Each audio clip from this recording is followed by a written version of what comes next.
اور جب اس کے لیے وقت کا تصور صرف رکھیں گے، وہ وقت جو گزرتا ہے، جس میں مرور ہے، جس میں ماضی، حال اور مستقبل کی تقسیم ہے، تو وہ وقت جو ہے سیریل ٹائم جسے کہا جاتا ہے انگریزی میں، زمانے جاری یہ عربی میں کہیں گے، یہ ہے عصر، گزرنے والا زمانہ، وہ زمانہ جو اس وقت حال ہے۔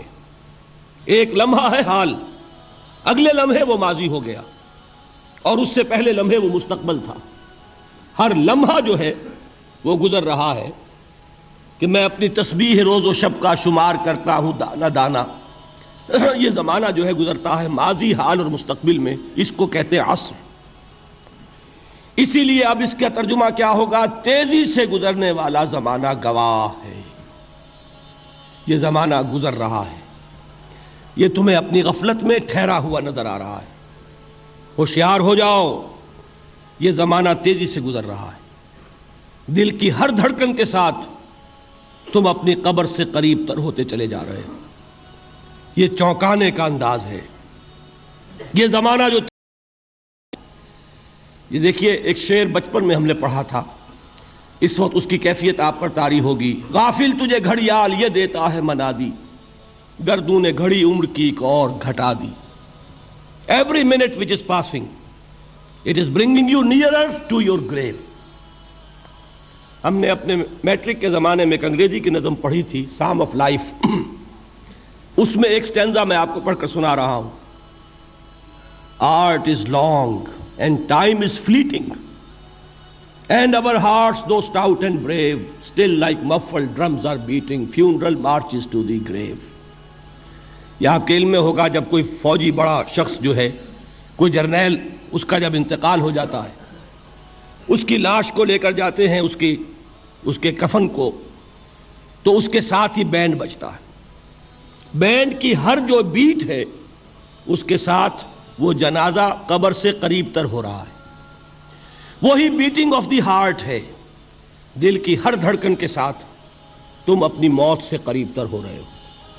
تمہارا یہ جنازہ جیسے کہ وہ بیٹ آف دی ڈرم ہے، اسی طرح بیٹ آف دی ہارٹ کے ساتھ تم اپنی قبر سے قریب تر ہو رہے ہو۔ اور یہ زمانہ جو تمہاری اصل متاع ہے کیا ہمارے پاس؟ یہ تھوڑی سی مہلت، اسی میں کچھ بنانا ہے، اور یہ مہلت تیزی سے گزر رہی ہے، جیسے برف پگھلتی ہے۔ امام راضی ہی نے یہ بڑی عمدہ بات لکھی ہے کہ والعصر کا مفہوم مجھے اس وقت معلوم ہوا جب وہ کہتے ہیں کہ میں ایک شہر میں داخل ہوا، شام کا وقت تھا، بازار اب ختم ہونے والا تھا، تو ایک برف کا تجارت کرنے والا، برف بیچنے والا چیخ چیخ کر کہہ رہا تھا، لوگوں مجھ سے برف خرید لو، جلدی کرو، اس لیے کہ میری برف پگھلی جا رہی ہے۔ اس لیے کہ ایک دکاندار تو وہ ہے جس کا سامان رکھا ہوا ہے، وہ دکان بند کرے گا، اگلے دن کھولے گا، پھر وہ سامان موجود ہے۔ اگر کچھ نہ بکا، نفع نہیں ہوگا، اس کا اصل سرمایہ تو ضائع نہیں ہوگا۔ اگر جوتے کی دکان ہے، جوتے موجود ہیں، سبزی کی دکان ہے، چلیے کچھ باسی ہو جائے گی، کچھ نہ بچی رہے گی، کریانے کی دکان ہے، سامان موجود ہوگا، لیکن یہ برف کا تاجر جو ہے، اس کا برف اگر پگھل گیا تو اصل زر گیا، سرمایہ ختم ہوا۔ انسان کی مثال اس برف کے تاجر کی سی ہے کہ ہر لمحہ وہ برف پگھل رہا ہے، وقت ختم ہو رہا ہے، اور انسان اپنی منزل سے قریب تر ہو رہا ہے۔ اگر اس میں اس نے کچھ بنا لیا تو کامیابی ہے، اور اگر یہ وقت گزر گیا تو پھر تباہی اور بربادی ہے۔ یہ ہے انداز تیزی سے گزرنے والا زمانہ۔ غافل تجھے گھڑیال یہ دیتا ہے منادی، گردوں نے گھڑی عمر کی ایک اور گھٹا دی۔ اب آگے آئیے، ان الانسان لفی خسر۔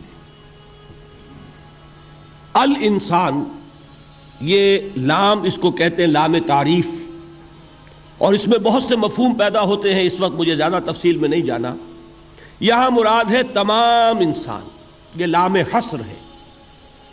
انا تاکید کے لیے آتا ہے، ان الانسان، یقیناً تمام انسان، لفی خسر، خسارے میں۔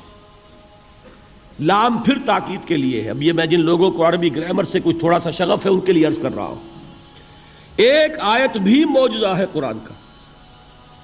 عربی زبان میں کسی چیز پر زور دینے کے لیے جتنے اسلوب ممکن ہیں وہ سب کے سب اس میں جمع کر لیے. انا تاکید کے لیے، لام حصر تاکید کے لیے، پھر لا لفی خسر، لام پھر تاکید کے لیے، خسر نکرہ آتا ہے یہ بھی تاکید کے لیے، جملہ اسمیہ تاکید کے لیے. جتنے بھی امکانات ہیں عربی زبان میں زور دینے کی کسی چیز پر، وہ سب کے سب اس ایک جملے میں جمع کر دیے گئے. ان الانسان لفی خسر.